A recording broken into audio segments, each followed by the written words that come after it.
Let's go, IC people.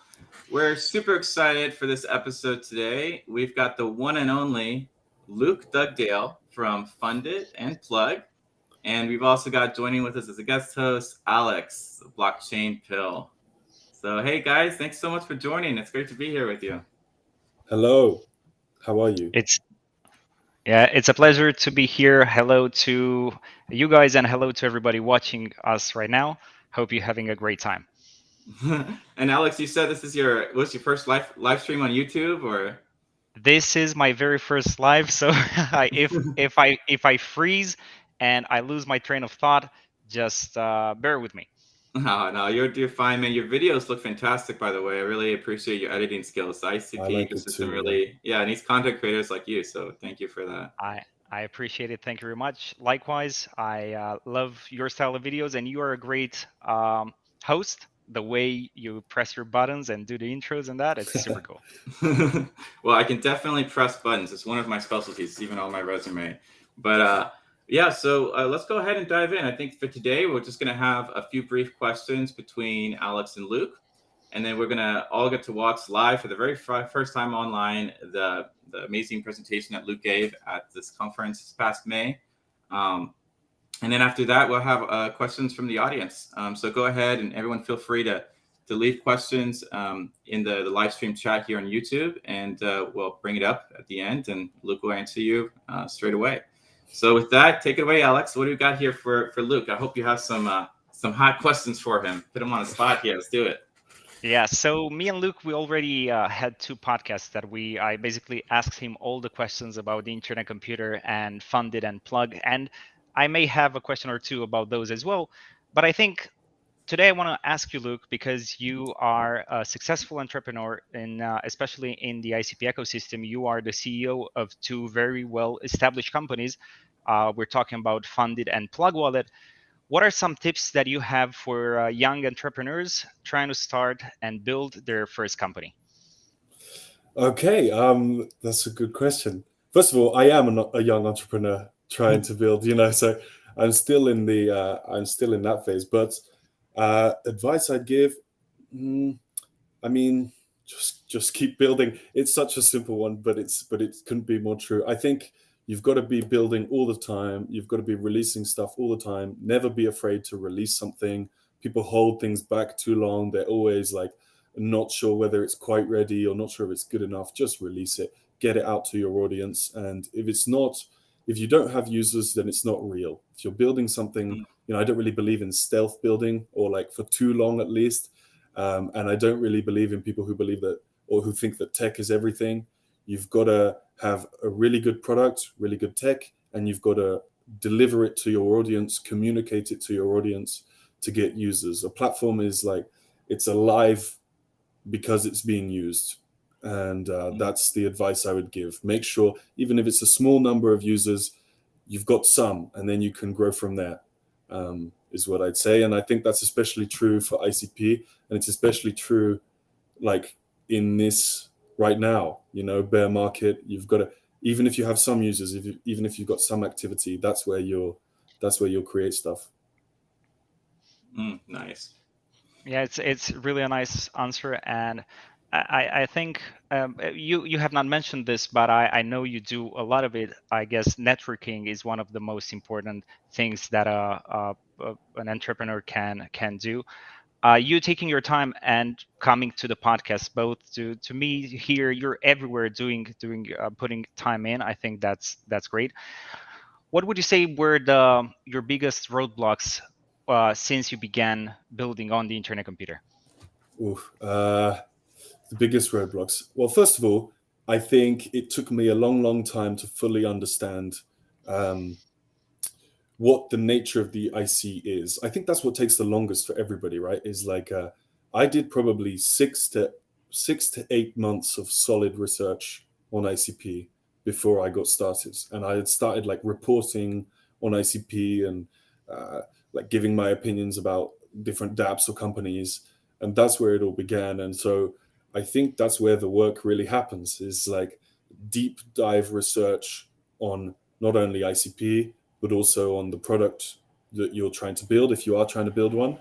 and the ecosystem, the networks that exist in the ecosystem, etc. So that was like the hardest part. It probably would, maybe not a roadblock. In terms of roadblocks, I'm finding the App Store to be my biggest roadblock right now.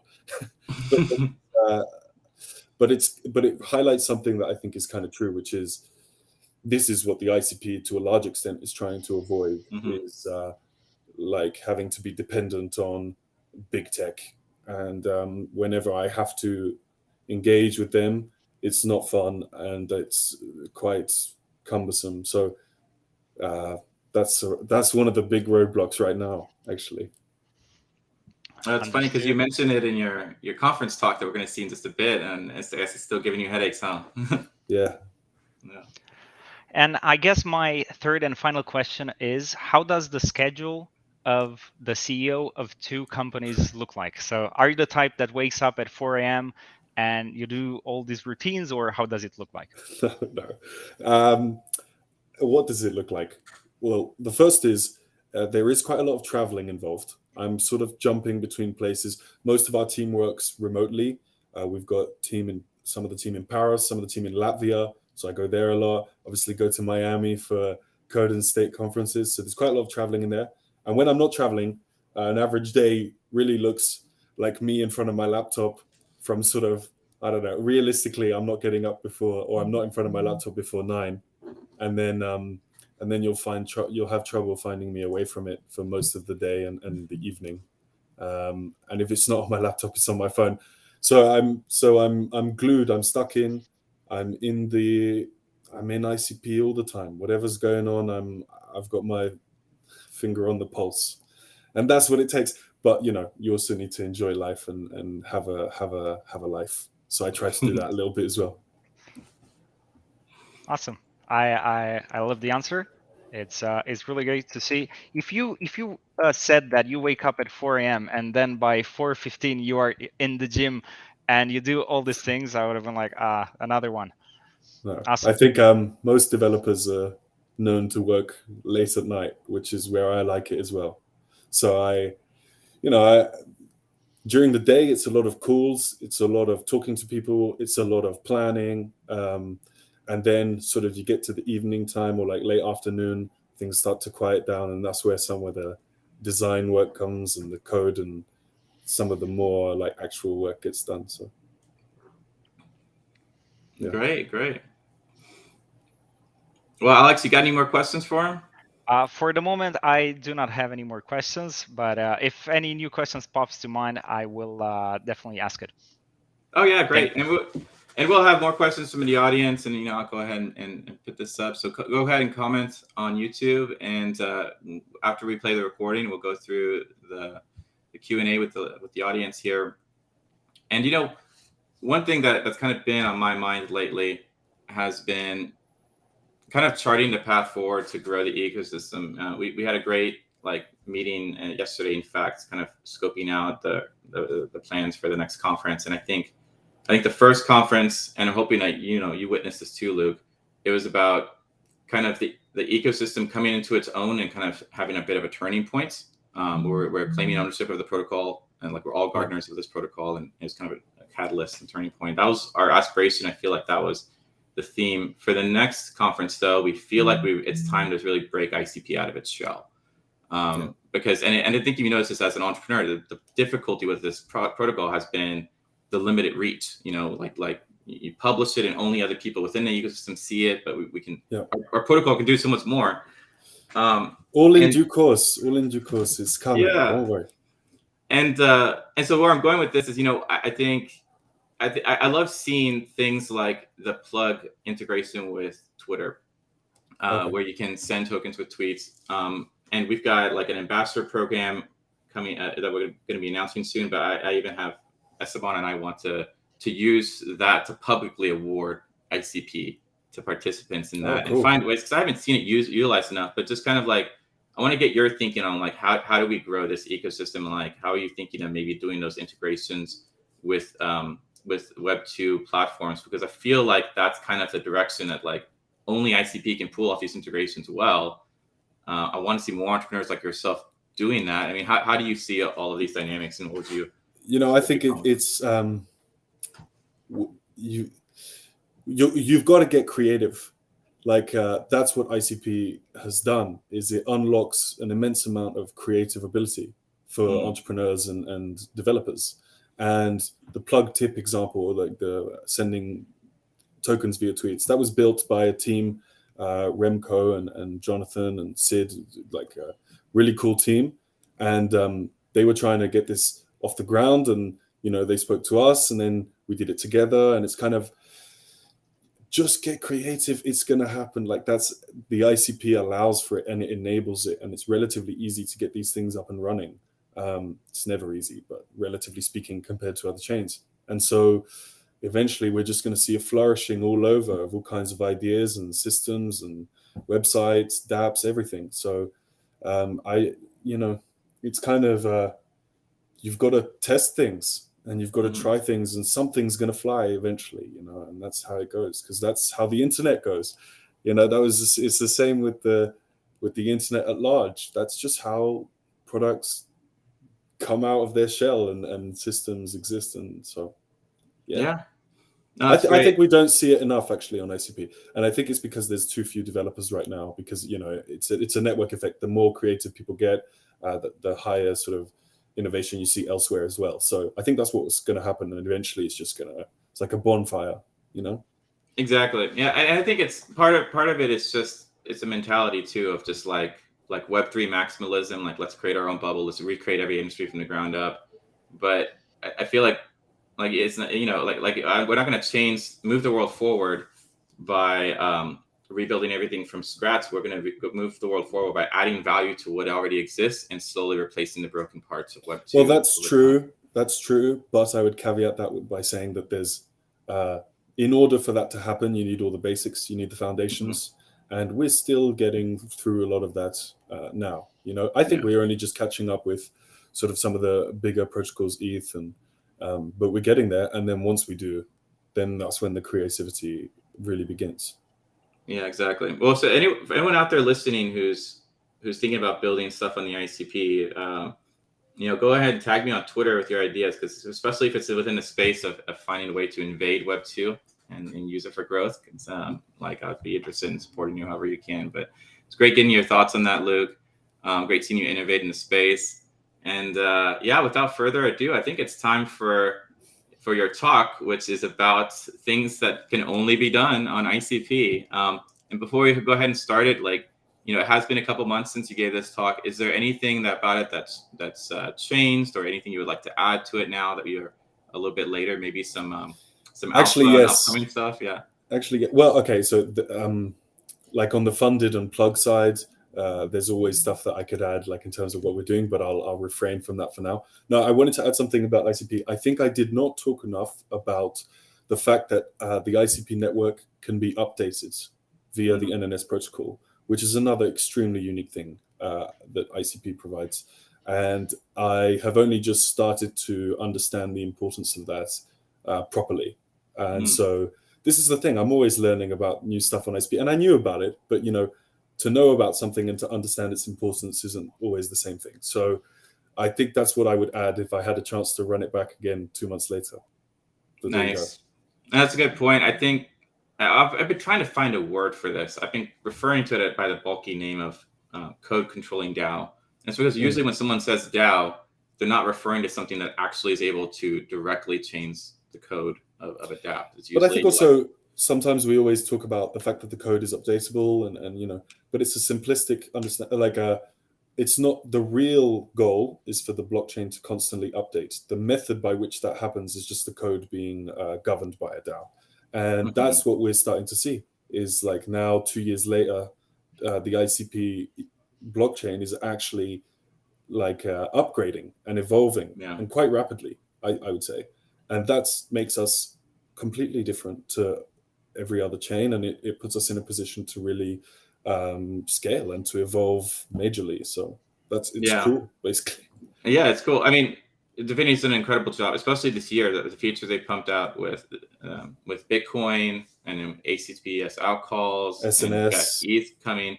SNS, and also like even since your talk, VetKey has been coming out. I think VetKey is going to sneak up on people because nobody really talks about it much. But basically, for everyone out there, VetKey lets a canister create a secret key that no human ever gets access to, that it can use to make its own state private. So you can have like enterprise grade privacy on chain that no human can decrypt without following the rules of the dApp, which is just like I wonder if mind-blowing. VetKey starts to play a role in AI as well. I don't know. Maybe I'm stretching it, but maybe basically AI-based smart contracts wallets that yeah govern themselves. Some crazy dystopian. And I've even thought, like, what if we use it to like have a canister sign up for Web2 service and then let people buy shares of that service so that you don't have to buy the packets that the company's selling. But like finding different ways to repackage things. Because canisters are now getting to the point where they're going to be so strong they can kind of act like humans in most places. Exactly. Like it'd be really dope to see like canister bots invading decentralized bots. We don't want bots. People. No, we don't want bots. I think if there's some sort of clever AI canister that has an actual use case, cool. But we don't want this to turn into some sort of 1984 looking. We'll see. Yeah, that's true. So go ahead, I wanted to ask you, before we go into your talk at the conference, I was curious to hear your opinion about what do you think ICP would need to, what do you think it would need to happen for ICP to have its Ethereum moment? So basically to get this whole thing going the way Ethereum. Yeah. Well, I think that ICP is much more of an application layer. And when I say application layer, that's like apps that users participate in, where really they don't have a clue that they're operating.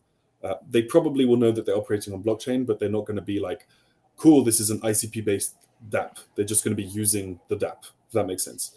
I think gaming is probably the big one, is where my sort of, if I could place bets on this, that's what I would do. I would say that one of the big games is going to break out because it has ownership features inbuilt or payment features inbuilt or play to earn that are so powerful, and that you don't need a large understanding or like a complex understanding of ICP in order to play a game and use the benefits that it can offer. So something like that is what I think is going to kick it off, but it could be anything. I mean, I don't know is the long story short, but in my opinion, doesn't really matter because it's like ICP is bigger. It's full of dApps and it's going to keep growing full of dApps. And eventually one of them is going to succeed beyond expectations. And then that's just going to build more dApps, which are going to, it's the same way the internet flourished. And Ethereum, I think, is probably the same back in the day. Realistically, it was OpenSea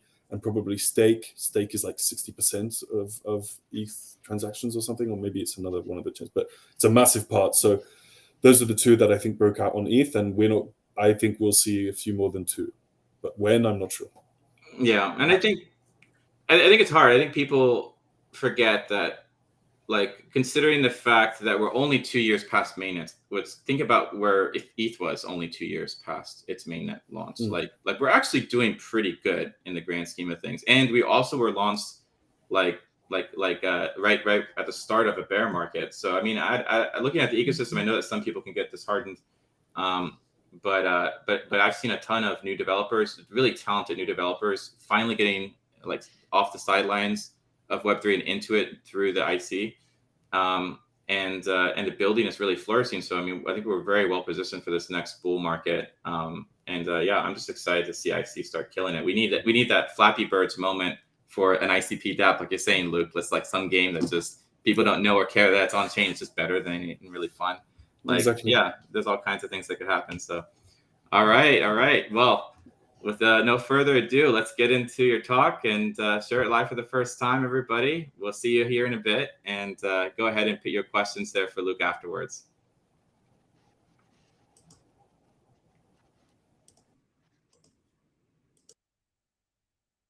Ready to jump? We're starting with Luke. Starting with Luke. I don't know about you, who here has gotten tipped on Twitter in the last 24 hours via Plug Wallet's new features? I'm really excited about everything that Luke is building. Luke, get up here and tell us about what you're doing. Hey! Hello, everyone. Good morning. So I want to launch day 2 by giving a little bit of praise to ICP. I think that it's only fitting. And talking a little bit about what you can do on ICP that you can't do anywhere else. So a little bit of background to this. I'm the founder of Funded. Funded is a crowdfunding platform built on ICP. I built this with my amazing team over there. About a year ago, we launched it.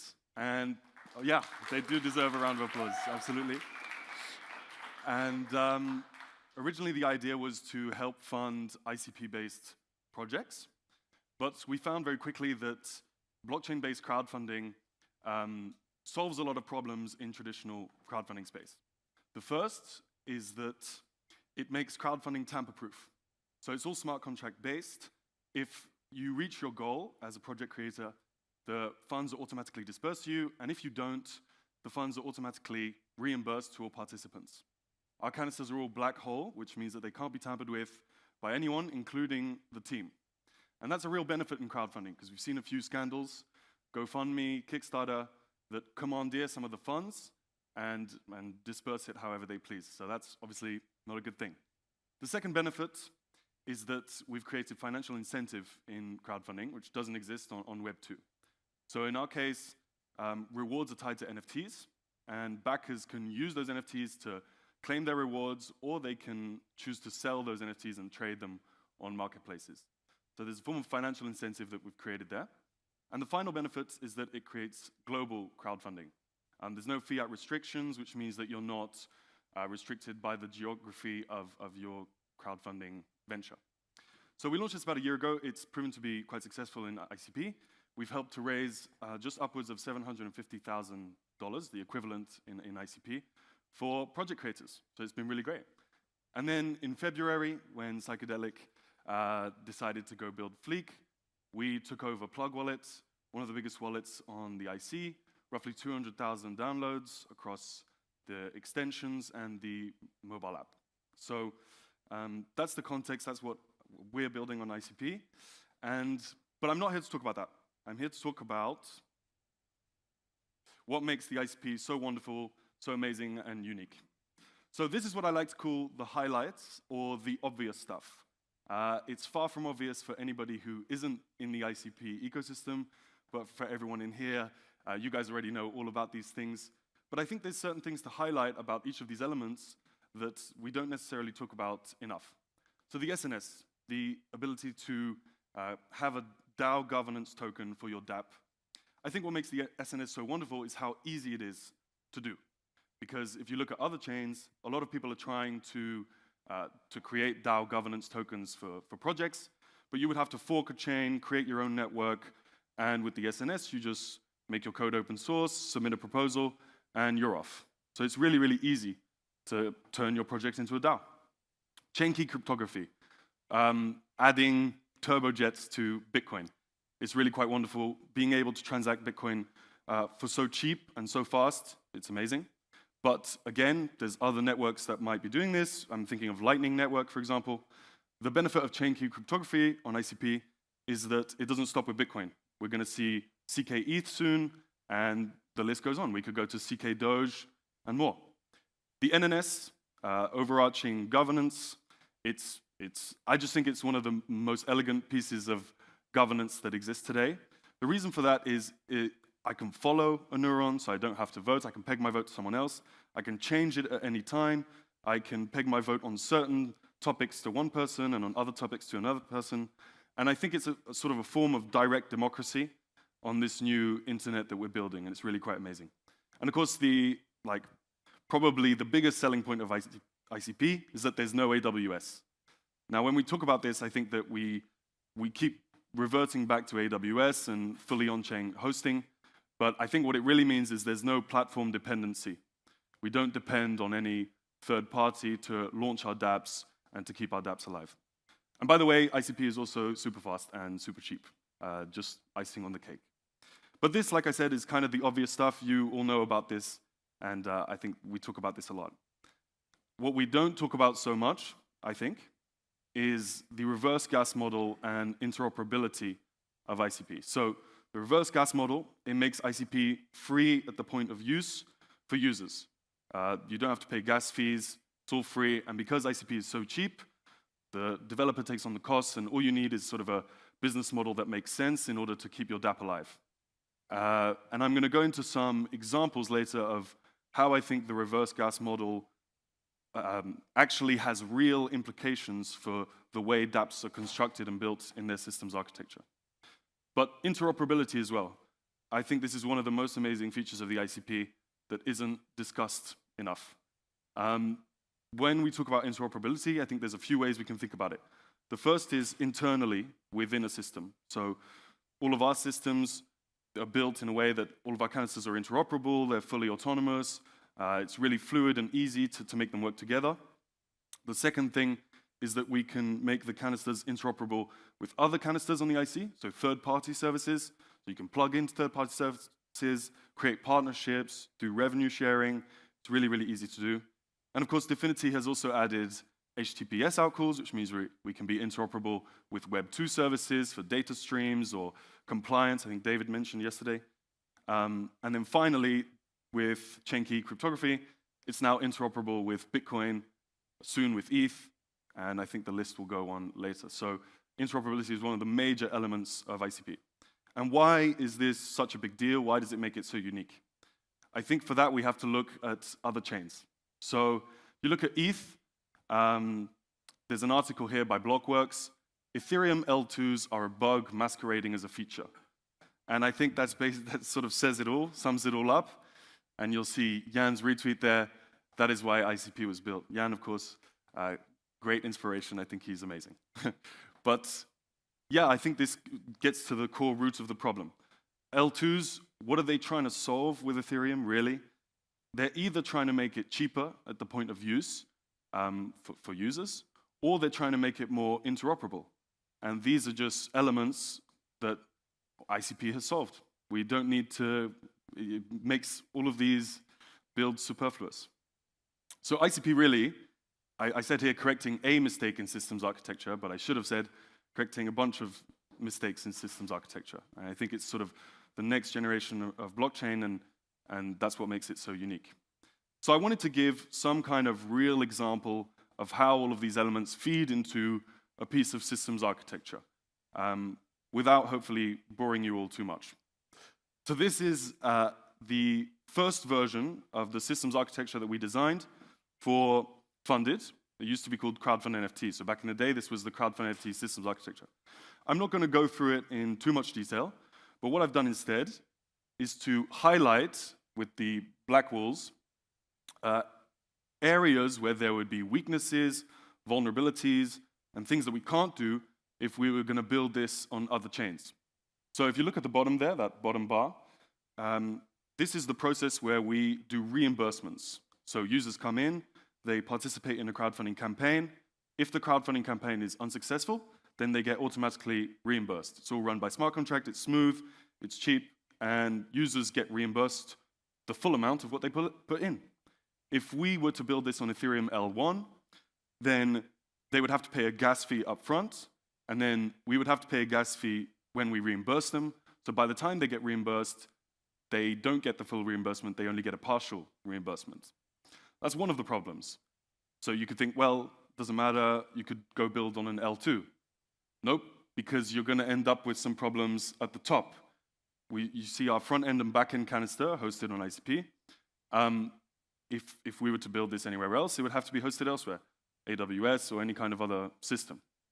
And that means that there's platform dependency. If AWS decides to increase their fees, we're screwed. If they decide to ban us, we're in trouble, all the rest of it. So, and platform dependency, especially in blockchain, is something you really want to try to avoid. ICP solved that. And then if you look at the right bar, our NFT management canisters, they mint the NFTs automatically straight into participant wallets. Super easy for us to connect our entire canister architecture together because ICP is so interoperable. If this wasn't the case, we would have to sort of host this smart contract elsewhere, probably be some elements that are hosted on AWS as well. We'd have to make extra effort for it to all be interoperable. There would be sort of hack vulnerabilities and weaknesses there that don't exist on ICP. So what it enables is sort of these fully autonomous, systems architecture that's super cheap, really fast, that's interoperable. You can plug into third-party canisters, which we do a bunch, not in this case, but in other systems that we built. You can plug into Web 2, HTTPS, and Bitcoin and Ethereum. It's really, really easy to build all of these amazing structures on ICP. And that has a ton of applications across all major industries, really. I'm just highlighting a few here that are sort of starting to appear on ICP. People are starting to work on these. We've got gaming. You can build fully on-chain games with real ownership within the game. I'm thinking, in this case, of Cubetopia, probably my favorite game on ICP. But people can own their islands fully. They can transact with each other. They create pools. It's really quite amazing. Gambling, we're seeing that pop up on ICP a bunch. Peer-to-peer gambling, no middleman setting the odds, all run end-to-end on-chain, no platform dependency, and non-custodial as well, which is one of the major elements of this. You look at stake.com, super successful on ETH, but that's a custodial system, which we could avoid on ICP. Sustainability, because everything is hosted on-chain, it's really, really easy to measure how the computation of a particular dApp, what the carbon impact of that computation is. And Carbon Crowd, a very good friend of mine, started Carbon Crowd, and he's looking into optimizing computation by selectively choosing which nodes operate what computation depending on the time of day, depending on the country in which the node is operating and how that energy runs there, to reduce the carbon footprint of the ICP as a whole, but also of your individual dApp and your individual consumption on ICP, which is amazing. Financial services, I mentioned funded, but I think David made a very good point yesterday of mentioning Helix, non-custodial, compliant DEX. If you think about it again, it's fully hosted on chain, but it can interact with Web 2 services for KYC and for other elements of compliance. Amazing. There's going to be a ton of applications in financial services. Media, saw a bunch of pitches yesterday. For music, you can upload all assets on chain. They can operate with smart contracts, Web 2 services, etc. Trade, I think trade is a big one that we're going to see more and more.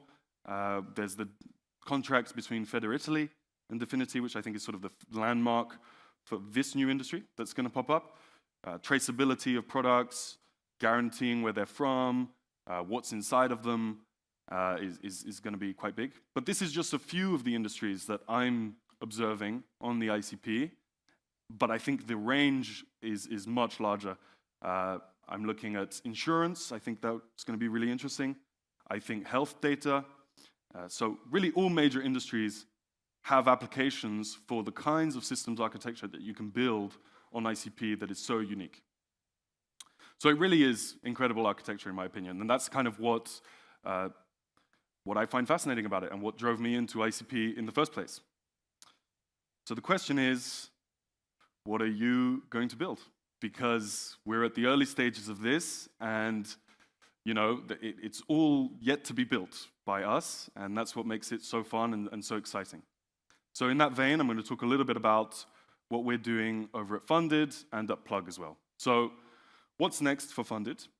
It's funny, first thing I put up is integration of MetaMask and ETH, and I've just spent the past 20 minutes trying to explain why ICP is so unique. But actually, I will stop on this a second by mentioning how much trouble we ran into when we integrated ETH. So from a development standpoint, it's actually quite good. There's tons of documentation, test environments that you can use. So it's a little bit more advanced in ICP in that sense, just because it's had years and years to develop. But for example, for project creators that want to launch a crowdfunding campaign, on ICP it's free. We don't charge anything for that to happen. On ETH, they have to pay us $140 upfront, because that's how much it costs just to launch the smart contract on ETH, not the reverse gas model. Secondly, when users, if a crowdfunding campaign is successful, then users will have to come back and pay a gas fee to mint their NFT. In the ICP case, we just mint it for them, drops into their wallet, easy peasy. And like I mentioned earlier with reimbursements, if a user wants to get reimbursed, they're not going to get a full reimbursement, they're only going to get a partial reimbursement. So we've integrated MetaMask and ETH to reach out to this new community and sort of put our model forward to them. but really it's not as powerful as the system we've built on ICP. So what else have we got going on? We've integrated CK and native Bitcoin, so now we can do crowdfunding rounds in Bitcoin. We have yet to see the first successful crowdfunding round in Bitcoin, but we've got 2 in the pipeline that are quite exciting. SNS participation via funded. You'll be able to participate in SNS sales. Why is that beneficial? It means you won't have to transfer your money to your NNS account. If you've got your ICP in your Plug wallet or any other wallet, you can just use that to participate in SNS sales. USDT and other stablecoins. I'm hoping for CK USDT to come out and someone to build a stablecoin on ICP that we could use to do stablecoin crowdfunding. We're doing a referral program. We're essentially saying to people, if you go out and find a company that does a crowdfunding round and is successful, you get a share of the cut. And we're growing into new communities. So we're trying to reach into Ethereum, to the Bitcoin network. There's one thing that I didn't mention here. We're also going to be looking into the same crowdfunding model that we currently operate, but instead of NFT token launches, it's just going to be ICRC1 or ICRC2 token launches. So like a token launch pad that comes from crowdfunding. What's next for Plug? So we took it over in February. We've integrated the ICRC1 token straight away. I'm very excited for ICRC2 as well, which is set to come out soon. In-wallet swaps, we've done that. Fiat on-ramp, very interesting. We've partnered with Coinbase to offer Coinbase Pay on Plug, and we're looking to grow the range of products that we can integrate for fiat on-ramps. We're looking at on-ramp in India, which is like specialized for the Indian market. MoonPay is another one, so we're going to be integrating more of those. Plug mobile app and mobile authentication. We actually just released this morning, so mobile authentication is now live, but we had a ton of problems with the App Store. We have a lot of platform dependency actually with Plug right now, because we're on the App Store, we're a Chrome extension, and we keep getting in trouble with some of our features. We have to wait for approvals. It's a headache. So we will also be releasing a native front end for Plug that'll be hosted on ICP, just in case, as a kind of backup system, because if we do ever get banned from Chrome or App Store, which is possible, it's going to be an issue. So we're gonna host this on ICP as well on top of that. In-wallet CKBTC forging, you can just send native Bitcoin to your wallet, dishes out CKBTC, trying to make it more popular on the ICP. In-wallet marketplace is not really a marketplace. It's basically an on-ramp for marketplace. You could list your NFTs easily and buy NFTs easily straight within the wallets. Sending tokens via tweets, Plug tip. I think Jesse mentioned that. We launched this yesterday, and it's a small idea, but we think that it might help with user adoption. The idea is that you connect your Plug wallet, you can verify your Twitter account, and then you can send tokens with a simple tweet. I'll go @Plug wallet, send +1 WICP to Elon Musk. And I don't think Elon has a Plug wallet or knows about ICP, but he doesn't have to. If I can send those tokens to him, and if he wants to come claim them, he just downloads Plug, and then he gets those tokens in his wallet. So we're trying to think of ways of increasing user adoption in ICP as a whole. Smart contract wallet, we're kind of going to be rethinking the wallet now, doing a bit of a reskin to enable smart contract tech. And the benefit of this is that you can do multi-sig transactions, in-wallet collateral, borrowing and lending, etc. SNS participation, just like funded. We tried raffle and games on Plug, but we ran into problems with Chrome Store, so we had to take that down. Messaging, social features, hard wallet version, ledger integration, and then the sort of ultimate idea, or like the best case scenario, would be to have some sort of payment card for Plug where you could pay for your Starbucks coffee in ICP. That would be the dream, and we're hoping to get there eventually. So I mentioned interoperability a lot, and I just want to close by talking about the idea of partnering in ICP. We partner with a bunch of project creators and companies on ICP on many different levels, but first at an infrastructure level. We build infrastructure with other companies on ICP because it's so easy to integrate into their smart contract canisters, to do revenue sharing, smart contract revenue sharing. It's really amazing. We partner with IC Lighthouse, IC Dex to enable swaps in Plug wallets. We build a bunch of infrastructure for VaultBet, where we do revenue sharing, and we partner with Carbon Crowd to help optimize node consumption and reduce the carbon footprint of the IC. And then we partner with a bunch of companies to help them fund themselves and with our crowdfunding platform. These are just a few of them, and a bunch of these ones are in the room, but there's a ton more that we've done. So yeah, I hope that, I've sort of helped to show some of the things that make ICP really, really unique, and definitely the reasons why I'm so excited about it. And I would encourage everybody to help each other and partner up to build this network as a whole, because it's going to be an exciting. All right. Great job, Luke. That was an awesome talk. A lot of great info there. Yeah. Sorry, go on. I'm Yeah, sorry. Alex. I want to congratulate, first of all, you guys for the ICP Community Conference, but as well, Luke, what a talk, dude. It's incredible the way you talk. And I told you this before, like from start to finish, it's flawless. I really love the way you talk. You should teach me someday how to do it. Thank you. I don't think there's anything to teach. I think it's just, if you, I'm working on ICP all the time. So kind of going up and talking about it for 20 minutes, I have to talk about it all the time. So there's no, it's fine by me. Yeah, really, really, really good job. Awesome. Thank you. Awesome. So gonna start off. By the way, it's funny because we didn't have a lot of questions at first, and we just got a huge wave of questions. I could hardly keep up with trying to sort through them all. But yeah, so I want to start with the most hard hitting one first. All right. So from Esteban, Luke, you mentioned CK Dodes. Do you own any Dogecoin? Right, like when Doge, I think is basically the summary for this one. I do not own any Doge.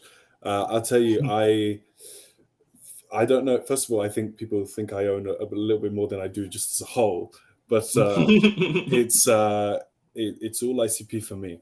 That's all I'm going to say. I don't have anything else. I don't hold anything else.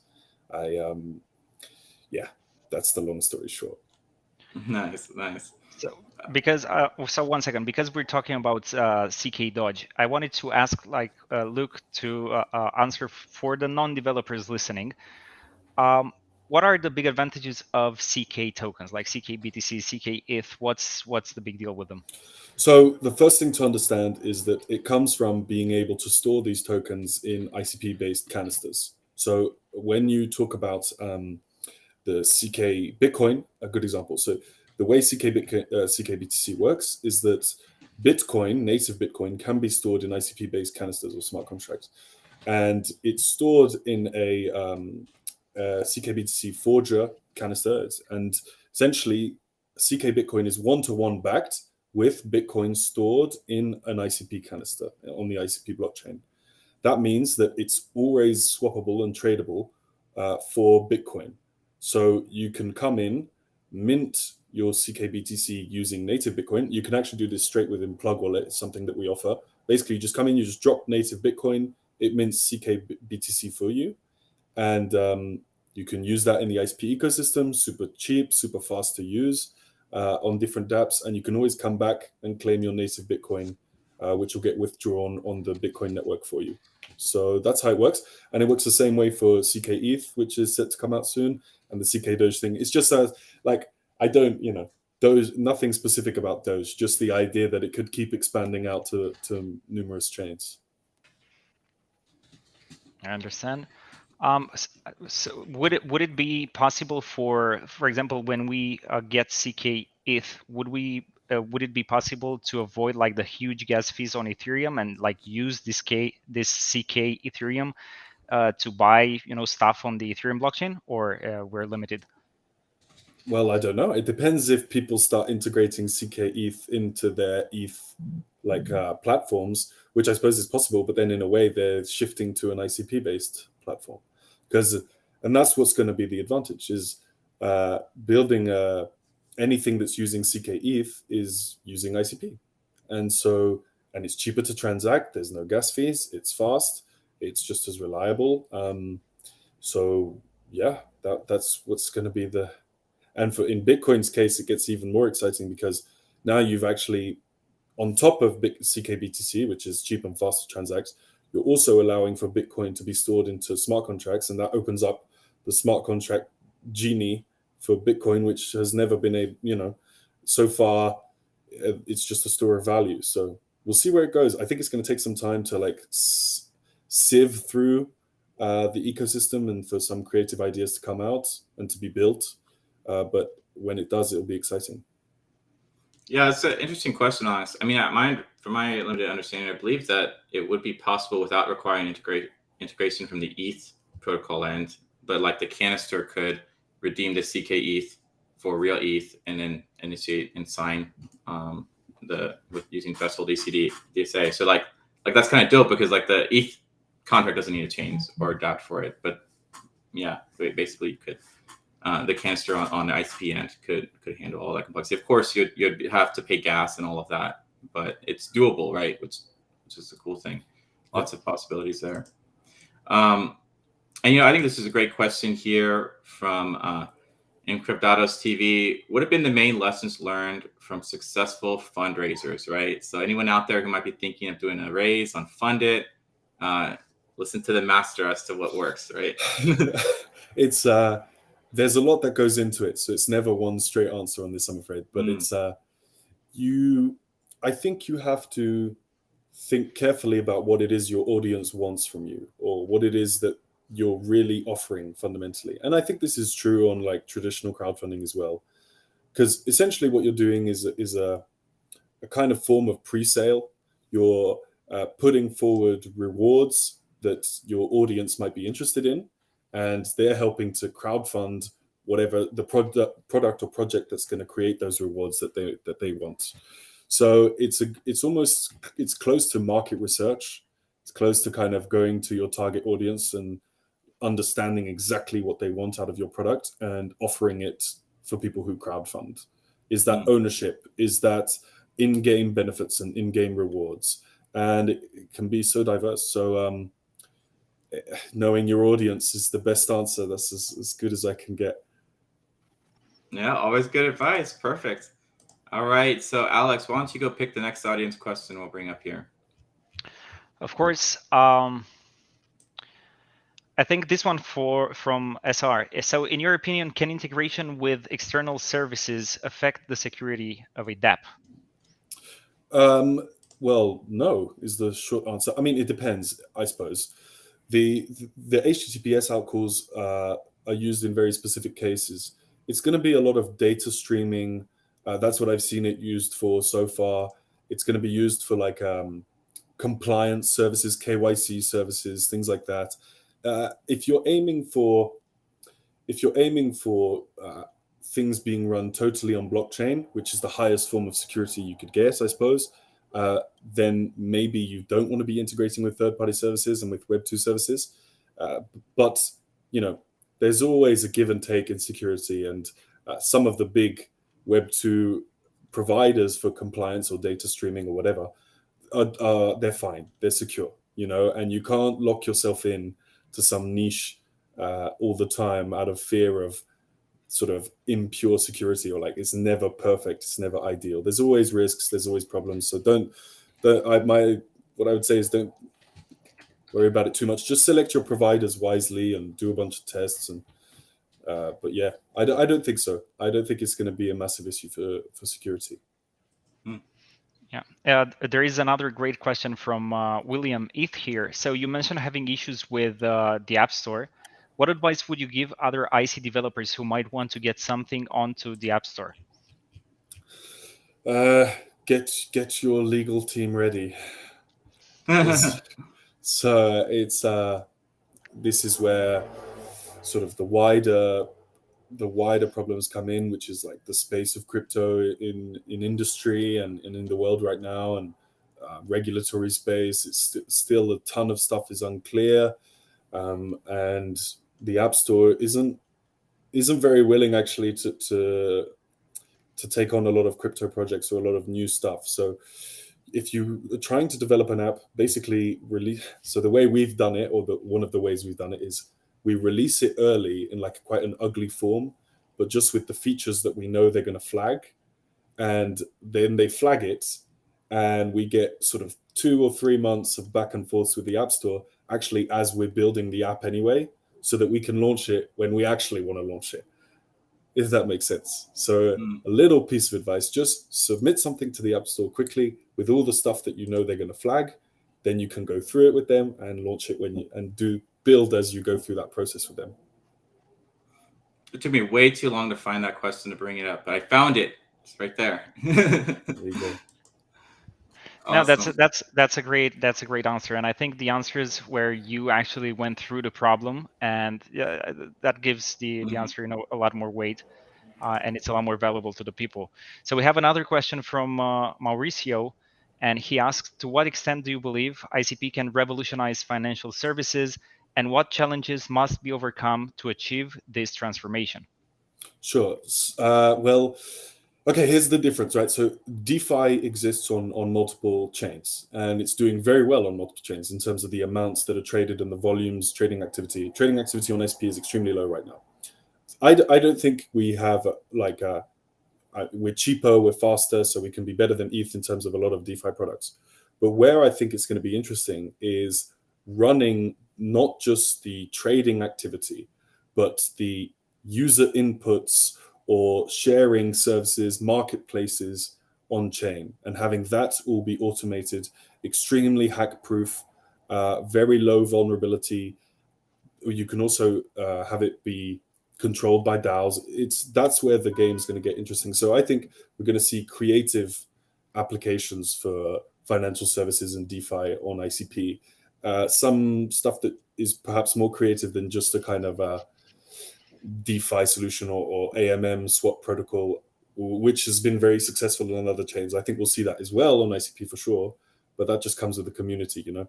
The creative stuff is what's going to get us ahead, and what I think might transform the industry. Yeah, I agree with that. It's about pushing things forward, not just replicating what's worked for other chains. And that's the limitation of other chains, right? They're very limited to sort of the standard stuff. Like Funded, we explain why, you know, couldn't really exist on ETH or whatever, and couldn't, not as easily and as smoothly as it can on ICP. So and Funded is a relatively simple systems architecture, but when you get into the more complex stuff, the more of it you have to operate with HTTPS outcalls to Web2, the more of it you have to operate with third-party services, your front end, your inputs, your users, your governance, and ICP is going to solve a lot of that and unlock a lot of creativity. Perfect. Great. And we have time for one more question here, and I've been curious about this one myself. This is from Dorillo. Will there be integration between Plug and Funded beyond using the wallet for project funding? I mean, I think it's such a great synergy, these two projects. Yes. I love what you're doing there. And so I'm just kind of curious too. It's like, how do you see kind of if there's any more convergence in their roadmaps? Absolutely. Yes, is the long story short. First of all, I wanted to build a wallet for a long time when we were building Funded. There was a plan for a wallet called Ice Wallets, which never came into existence. So there you go. You could. In the end, we took over Plug, so we never got this built. But Funded is to a large extent subject to what the wallet infrastructure on ICP can do for users and how it can deliver. So, for example, in terms of our Bitcoin crowdfunding or our ETH crowdfunding, we now have CK Bitcoin stored directly in Plug that you can access very quickly by just dropping native Bitcoin. And we can use that finally in the community. I'm waiting for the first CK Bitcoin crowdfunding campaign to come out because we haven't really explored many use cases yet. And I don't think we've gotten creative enough. Maybe partially, probably I should as well, but there are use cases for Bitcoin as an actual currency, and we're going to see some, and then they're going to try to do crowdfunding rounds in Bitcoin, and that's available for us. So CK Bitcoin, CK ETH, we're also thinking of native Bitcoin storage and native ETH storage in Plug as well. That's because our seed phrase standard is compatible. So we can create multiple addresses like a Bitcoin, ETH, and ICP address under one seed phrase. But don't hold me to that because we're still exploring this. But that might be interesting. And then that means we can do native crowdfunding on Funded with Bitcoin, native ETH, which we can already do. but it'll make things smoother with things like pay requests and pop-up requests and whatnot. So there's a few stuff going on there. And let me think of some other things. The mobile apps are going to be interesting. So we're launching the Plug Wallet mobile app, like a total redesign. We've built it from scratch. It's got Wallet Connect integrated, which means mobile authentication is going to be straightforward. It's got swaps integrated. You can do mobile swaps now. So you'll be able to participate in a bunch of dApps on the IC on your mobile. In terms of the numbers that I see, when I look at the funded numbers, it's 50% plus are actually looking at the website on their phone. And it's not easy to participate on your phone. So I think we're opening up the audience massively by going mobile. And that's something that more ICP people should think about is 100%. We're going to be opening up the integration. So any dApp can use the Plug authentication to authenticate and to send transactions to their dApp via mobile. We'll release the documentation when the mobile app goes live. So, and that's something we're hoping to get out very soon. We're in the thick of it right now. Oh, so exciting. I think that's going to be huge. Yeah. I mean, having a really professional wallet that works so well in mobile is just incredibly important for the whole ecosystem. And I think on behalf of everyone, we're really excited to hear about all of these and really glad to have a team just pumping out features like that. So, yeah, this has been a great live stream. Thank you so much for coming, guys. Just a few quick items to wrap it up. So everybody, for more information, make sure to go to funded.app or plugwallet.oo and definitely get involved with what they're doing because it's really important and it's really useful. For those of you that are part of our ambassador program, wonderful ICP is the keyword for today's live stream. And I believe this week we're going to be publishing an article on how you can join the ambassador program. We're going to have it limited to 100 ambassadors and have weekly ICP given out and quarterly ICP given out. It's really exciting stuff coming up ahead. Our next talk, we haven't announced this yet. This is new for everybody. We're going to do a VC panel and follow it by speed networking. So this is an experiment I've been wanting to try for a long time. Everybody will get a link in the live stream that's watching, and you go to that link, you scan the QR code, and you'll be matched randomly with other people who are watching, with the panelists, with myself and other Code and State team members. So you don't know who you'll get matched with. You have a 5-minute conversation, some predetermined questions that if you need help to crack the ice. You can share each other's contact info with a click, and then it matches you with the next person for 5 minutes. So in 15 minutes, you meet 3 people that could be anybody from across the ecosystem. It's really, really fun. We did it at a boot camp, and we're going to do it with the panel of VCs, with ICP VCs. So it's going to be a fun time. And with that, and this one is Wednesday. We always do this on Thursdays, but coordinating a bunch of VCs, believe it or not, is really, really hard. So this is going to be the first one. That's Wednesday at 5 p.m. CET. So keep that in mind. It's not Thursdays, and we're going to go back to Thursdays. It's just this one time we thought it was worth making an accommodation for the VCs. And also, if you want more involvement with some exciting things coming up, like the ambassador programs, or I think we're going to be actually sharing the join URL through our WhatsApp group. So you can get more information on these groups here. And we have more on the roadmap coming for our community. So definitely be there because there's some cool things that are coming out ahead. And so everybody be sure to like and subscribe as they say, so you can keep up with incredible talks like this. Thank you so much again, Luke. I really appreciate it. You're very well spoken. Both on the stage and during live streams like this. It's just great to have you out here and innovating. And Alex, it's an honor to have had, been part of your first live stream on YouTube. You did a great job. It's been awesome having you co-host and coordinate with me here. So can't wait to see your upcoming videos. Yeah, it's been a pleasure to be here with you. Awesome. So definitely looking forward for next Thursday to join the speed meetings. Super cool. Awesome. Very exciting. Well, hey guys, be safe out there. Thanks for joining. Fight the FUD and stay bullish. Let's go build some cool stuff. So, yeah. Thanks, guys.